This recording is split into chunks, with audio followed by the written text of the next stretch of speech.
இறைமகன் இயேசு கிறிஸ்துவில் மிகவும் பிரியமான சகோதர சகோதரிகளே, நண்பர்களே, குழந்தைகளே, பெற்றோரே, பெரியோரே, இந்த நாளை ஆண்டவர் ஆசீர்வதிக்கின்றார். இந்த நாளின் இறைவார்த்தை நமக்கு கிடைக்க ஒரு நிமிடம் கண்களை மூடுவோமா? அன்பு தெய்வமே, இந்த இறைவார்த்தையின் அபிஷேகம் ஆற்றல் எங்களுக்கு கிடைக்கட்டும். தூய ஆவியின் துணை இருக்கட்டும், காவல் தூதர்களின் துணை இருக்கட்டும். இரத்த கோட்டைக்குள்ளே பாதுகாத்து வழிநடத்தும்.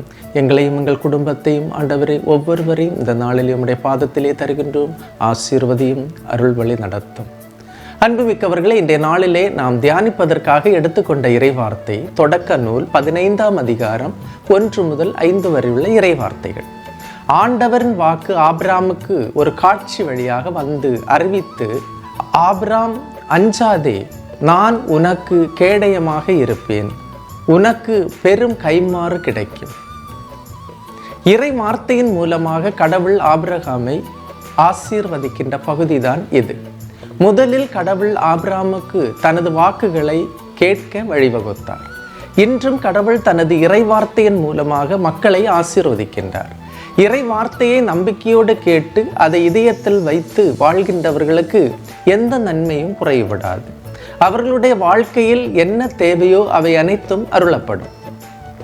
ஆபிராம் கடவுளிடம் கூறினார், என் தலைவராகிய ஆண்டவரே, எனக்கு குழந்தைகள் இல்லையே என்று தனக்கு தேவையாய் இருப்பதை கடவுளிடம் கேட்டார். அப்பொழுது கடவுள் சொன்ன பதில் அடுத்த இறைவார்த்தை, 5வது இறைவார்த்தை. ஆண்டவர் ஆபிரகாமை வெளியே அழைத்து வந்து, இதோ வானத்தை நிமிர்ந்து பார், முடியுமானால் விண்மீன்களை எண்ணிப்பார், இவற்றை போலவே உன் வழிமரபினரும் இருப்பர் என்றார். உன்னிடம் இல்லாததை கடவுள் வானத்து விண்மீன்களைப் போலவும் கடற்கரை மணலைப் போலவும் நிறைவாக தருவார். இதை நான் நம்ப வேண்டும். உன்னிடம் இன்று எது இல்லை என்று நீ நினைக்கிறீர்களோ அவற்றை கேளுங்கள். என்னிடம் நல்ல ஆரோக்கியம் இல்லையே, எதிர்காலம் இல்லையே, நல்ல ஒரு குடும்பம் இல்லையே, மகிழ்ச்சி இல்லையே, வளமை இல்லையே என்று நினைக்கும் போது கடவுளிடம் கேளுங்கள். உரக்க சொல்லி கேளுங்கள். ஆபிராம் கேட்டார், அவர் பெற்றுக்கொண்டார். கேளுங்கள், உங்களுக்கு கொடுக்கப்படும், தட்டுங்கள், உங்களுக்கு திறக்கப்படும், தேடுங்கள், கண்டடைவீர்கள் என்று இறைவார்த்தை சொல்கிறது. கேட்கிறவர் எவரும் பெற்றுக்கொள்கிறார்கள், தட்டுகிறவருக்கு திறந்து விடப்படுகிறது, தேடுகிறவர்கள் கண்டடைகின்றார்கள். அன்புமிக்க சகோதரமே, ஆபிரகாம் கடவுளிடம் கேட்டார். தனக்கு குழந்தைகள் இல்லையே என்று வருத்தத்தோடு கண்ணீரோடு கடவுளிடம் கேட்டார்.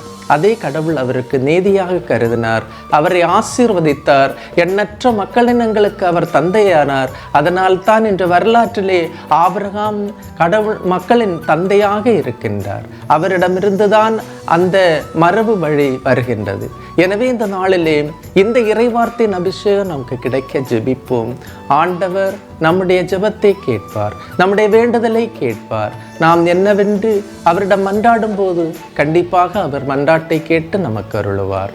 எல்லாம் வல்ல இறைவன், தந்தை, மகன், தூய ஆவியார் உங்களையும் உங்கள் குடும்பத்தையும் நிறைவாய் ஆசீர்வதிப்பாராக. ஆமேன். இயேசுவுக்கே புகழ், இயேசுவுக்கே நன்றி. மரியே வாழ்க.